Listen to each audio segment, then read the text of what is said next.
ನಮಸ್ತೆ, welcome back to my channel. ನನ್ನ channel ಹೊಸ್ದಂಗೆ ನೋಡ್ತಿದ್ದೆ, ದಯವಿಟ್ಟು ಸಬ್ಸ್ಕ್ರೈಬ್ ಮಾಡ್ಕೊಂಡು ನೋಡಿ. ಹಾಗೆ ನಿಮಗೆ ಈ ವಿಡಿಯೋ ಇಷ್ಟ ಆದರೆ ದಯವಿಟ್ಟು ಲೈಕ್ ಮಾಡಿ, ಹಾಗೆ ನಿಮ್ಮ ಫ್ಯಾಮಿಲಿ ಆ್ಯಂಡ್ ಫ್ರೆಂಡ್ಸ್ಗಳ ಜೊತೆಗೆ ಶೇರ್ ಮಾಡಿ. ನಿನ್ನ ಜೊತೆ ನನ್ನ ಕಥೆಯ ಮತ್ತು ಆಸೆ ಮಹಾ ಸಂಚಿಕೆನ ಇವತ್ತು ನೋಡೋಣ.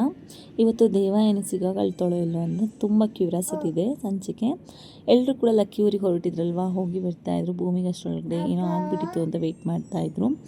ಆವಾಗ ದೇವಯಾನಿ ಕಳಿಸಿದಂಥ ಅಶ್ವಿನಿ ಕೂಡ ನೀನು ಯಾರು ಕಳಿಸಿದ್ದು ಅಂತ ಕೇಳಿದಕ್ಕೆ ಅವಳು ದೇವಯಾನಿ ಕಡೆ ಕೈ ಬೆಳೆ ತೋರಿಸ್ತಾ ಇರ್ತಾಳೆ. ಅವಾಗ ಎಲ್ಲರೂ ಶಾಕಿಂಗಾಗಿ ನೋಡ್ತಾ ಇರ್ತಾರೆ. ಆದರೆ ಅವಳು ಅವ್ರನ್ನ ತೋರಿಸೋದಿಲ್ಲ. ಮತ್ತು ಲಕ್ಕಿ ಊರಲ್ಲಿ ಅಷ್ಟು ಬಂದಿರ್ತಾರಲ್ವ, ಆವಾಗ ಆ ಊರಿನ ಹುಲಿ ಬಂದು ಒಂದು ಸವಾಲು ಹಾಕೋಗಿರ್ತಾನೆ, ನೀವು ಗೆಲ್ಲಿ ನೋಡೋಣ ಅಂತೇಳಿ. ಸರಿ ಅಂತೇಳಿ ಆಯಿತು ಕಬಡ್ಡಿ ಆಡೋಣ ಅಂತಾರೆ. ಶ್ರುತಿ ಅದು ಹೇಗೆ ಆಡೋಕ್ಕೆ ಸಾಧ್ಯ, ನಮ್ಗೆ ಪ್ರಾಕ್ಟೀಸ್ ಅಲ್ವಾ, ಪ್ರಾಕ್ಟೀಸ್ ಮಾಡೋಕ್ಕೂ ದಿನ ಉಳಿದಿಲ್ವಲ್ಲ ಅಂದಾಗ, ಪ್ರಾಕ್ಟೀಸ್ ಮಾಡೋಕ್ಕೆ ದಿನ ಉಳಿದಿದ್ರೆ ಏನಾಗಬೇಕಿತ್ತು, ನಮ್ಮಲ್ಲಿ ಸ್ಥೈರ್ಯ ಶಕ್ತಿ ಇರಬೇಕಾದ್ರೆ ನಾವು ಆರಾಮಾಗಿ ಗೆಲ್ಬೋದು ಅಂತ ಕೂಡ ಹೇಳ್ತಾರೆ. ಮನೋಜ ಕಬಡ್ಡಿ ಆಡೋ ಬದಲು ನಾವು ಅವ್ನ ಜೊತೆಗೆ ಒಪ್ಪಂದ ಮಾಡ್ಕೊಂಡು ಈ ಥರ ನಾನು ಯಾಕಾದರೂ ಈ ಊರಿಗೆ ಬಂದಪ್ಪ ಅಂತ ಹೇಳ್ತಾರೆ.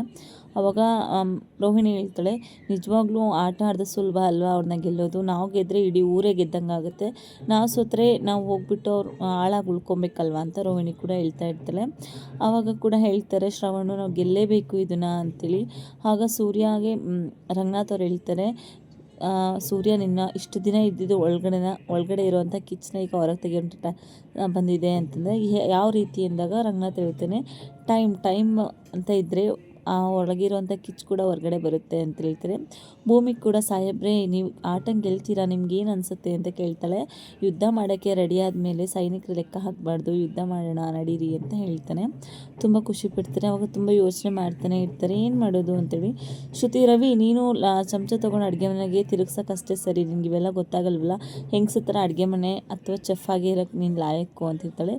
ಭೂಮಿ, ಸಾಹೇಬ್ರೆ ಇನ್ನೇನು ಮಾಡೋದು, ಮತ್ತು ಯುದ್ಧ ಮಾಡೋಕ್ಕೆ ರೆಡಿ ಆಗೋಣ ಅಂತ ಸೂರ್ಯಂಗೆ ನೋಡಿ ಅಜ್ಜಿ ಹೇಳ್ತಾನೆ, ಅದು ಏನಾರ ಆಗಲಿ ನಾ ಇಡೀ ಊರಿಗೋಸ್ಕರನಾದರೂ ಗೆಲ್ಲಬೇಕು, ನಿನ್ನ ಸಾಕಿರುವಂಥ ಅಜ್ಜಿಗೋಸ್ಕರನಾದರೂ ಹೊಡೆದಿರೋನಿಗೋಸ್ಕರ ಗೆದ್ದು ನಾವು ತೋರಿಸ್ಲೇಬೇಕು ಅಂತ ಅಜಿತು ಸೂರ್ಯ ನೋಡ್ಕೊಂಡು ಹೇಳ್ತಾನೆ. ನಚಿಕೇತು ಅಷ್ಟೇ, ನನಗೆ 100 ಏಟು ಹೊಡೆದಿದ್ದಾನೆ ಅಂದರೆ ಅಟ್ಲೀಸ್ಟ್ ನಾನು 1 ಏಟಾರ ಅವ್ನಿಗೆ ಹೊಡಿಲೇಬೇಕು, ಇಲ್ಲಿದ್ರೆ ನಾನು ಸುಮ್ಮನೆ ಇರಲ್ಲ ಅಂತಾರೆ. ಅದಕ್ಕೆ ಏನು ಮಾಡಬೇಕು ಅಂದಾಗ ಟೈಮ್ ಬರಬೇಕು ಅಂತ ಹೇಳ್ತಾನೆ ರಂಗನಾಥು.